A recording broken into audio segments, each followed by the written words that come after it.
Hey everyone, I'm Officer Lester, but around here you can call me Professor Lester. I've been coaching FLL teams for years, and I want to help you start your own team and succeed. Today we're going to dive into what it takes to start a first LEGO League team from scratch.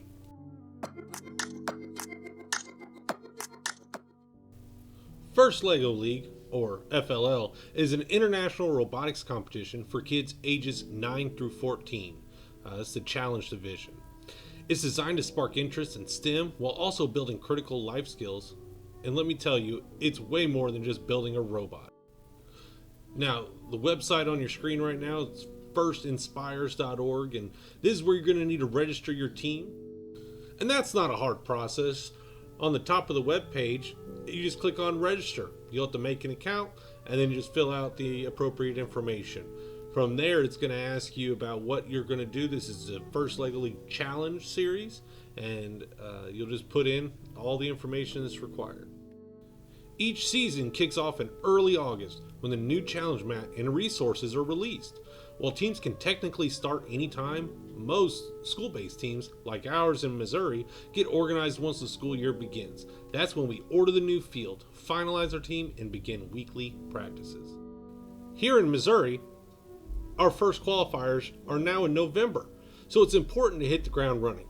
Now, with that being said, when you register your team, this competition you already have paid for. So we are guaranteed this one. If your team advances from this, they could go on to the regional competition. And it usually happens in January or February. Beyond that, the national and international events, including Worlds, take place sometime between April and June. Now, I keep saying that this is more than just robots. FLL is built around three equally important pillars. The robot game. This is where the team builds and programs a LEGO robot to complete missions on a themed challenge mat. Each year that mat is different. The second pillar is the innovation project. Each year there's a real-world problem to solve. This season's theme is Unearthed, focusing on archaeology. While we don't know the specific challenge yet, teams will research and develop a solution to improve the field of archaeology and present it to a panel of judges. Each year, this is a different subject. This last year was about underwater, ocean, and the year before there was transportation and other types of energy.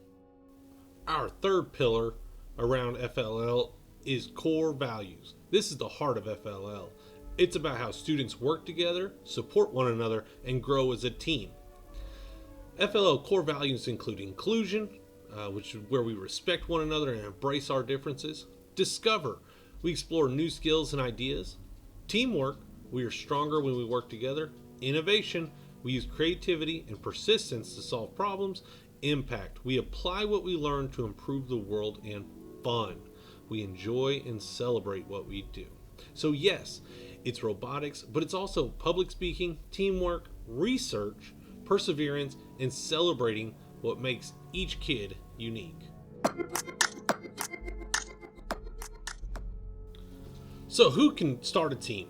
Teachers, parents, scout leaders, community volunteers, they all are able to do that. Now, LEGO does make coaches and volunteers complete a yearly background check via their website. And you'll only need 2 adult coaches to start a team. If you've got passion and a little time, you're qualified. What you'll need: a team up to 10 kids ages 9 through 14 for challenge division, which is grades 4 through 8. Must not exceed the maximum age on January 1st of the year the challenge is being released. Students can only be on one team, but coaches can coach multiple teams. There's also a requirement for at minimum 2 students. You'll also need a robot, a LEGO Spike Prime or EV3 kit, which can be purchased from education.lego.com, or sometimes you can get them on Amazon for a better deal. Usually these are around $400 for the Spike Prime, or you can see if you have an EV3. In my school, walking through the halls, I noticed that one of the science teachers had an EV3 set up in their classroom they'd never used. Now, personally, starting out, I'd recommend you go with the Spike Prime. Have a built-in gyro sensor compared to the EV3. You can buy a expansion set for $156 on Lego site, and that's going to give you a lot more of your motors and sensors that you might need. Also, more Legos. Another thing you'll need is a computer and internet. A laptop or computer that has downloaded the application can run it without internet. Each year, it depends on what we use. Sometimes the kids want to use their Chromebook. They can use that. Our school district, every kid has a Chromebook, and they can have the web browser open, and they can code off of a browser. So you can either do it on the internet, on the browser, or you can have it downloaded on a laptop or other device. Something else you'll need is a practice space. A school, home, or community center are good places to start at. Now, working in a school, we like to use a classroom, preferably one that doesn't have has too much room or has enough room for us to keep a practice table set up. But there's also schools that they don't have that space. So having a place where they're going to set up after class, after school, they can have a table set up. Now, obviously, if it's in your house, you don't have to leave it set up, but we're talking about a table that's about 4 foot by 8 foot. And you can get just regular old plywood and 2x3s. Lego has their own instructions on how to build this, or you can do what some of my teams have done and purchase an Andy Mark table. It's a website you can go to, and you can get it's very good, high quality table. Now those are a little bit more expensive, around $400 after shipping. You can build a table anywhere from $60 to $100. One of the last things you'll need is you got to register your team, and that's going to be around $275. And then that year's challenge set, and usually it's about $95 plus taxes and shipping. And with your registration, you'll get the first qualifier event included.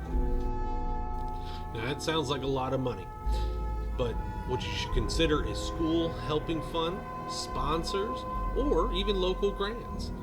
I know our school district has a foundation that is very helpful, and every year pretty much we've received a little bit of extra money to help either buy a new robot or a table, or even just storage for our Legos.